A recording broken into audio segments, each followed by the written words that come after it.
ایک دور دراز گاؤں جو گھنے جنگلوں کے بیچ چھپا ہوا تھا۔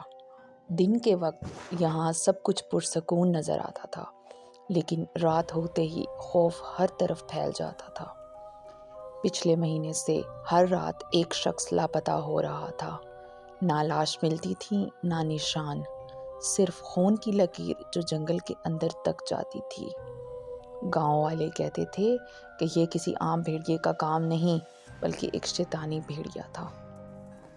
ایک رات ارجن نام کا نوجوان اس راز کو سلجھانے کے لیے تیار ہوا۔ وہ مشل اور خنجر لے کر جنگل کے کنارے جا کھڑا ہوا۔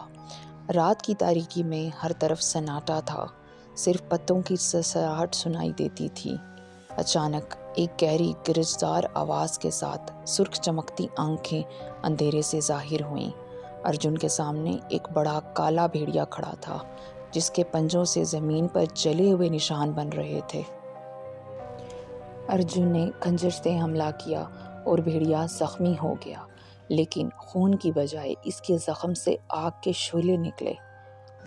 بھیڑیے نے ایک خوفناک کہکا لگایا اور اچانک غائب ہو گیا، لیکن اس کی ہنسی جنگل میں گونجتی رہی۔ اگلے ہی دن ارجن کی لاش گاؤں کے قریب ملی۔ اس کے ہاتھ میں خنجر تھا، لیکن اس کا چہرہ خوف سے سفید پڑ چکا تھا۔ گاؤں کے بوڑھے پجاری نے آخر کار راز فاش کیا۔ یہ کوئی عام بھیڑیا نہیں ہے، یہ شیطان ہے جو ہمارے آباؤ اجداد کی غلطیوں کا بدلہ لے رہا ہے۔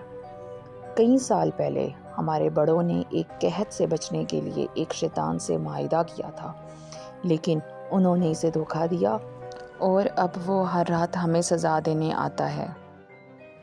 اسی رات گاؤں والے ہتھیار اور مشلیں لے کر جنگل میں داخل ہوئے۔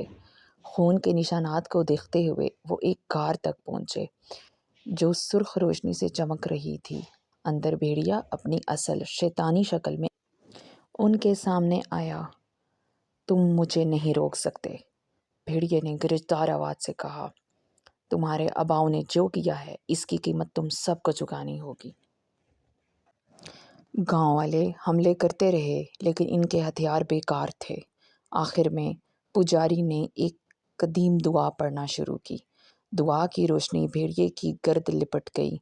وہ چیختا ہوا دھوئیں میں بدل گیا، لیکن جاتے ہوئے اس نے خبردار کیا، میں ختم نہیں ہوا، یہ لعنت ہمیشہ رہے گی۔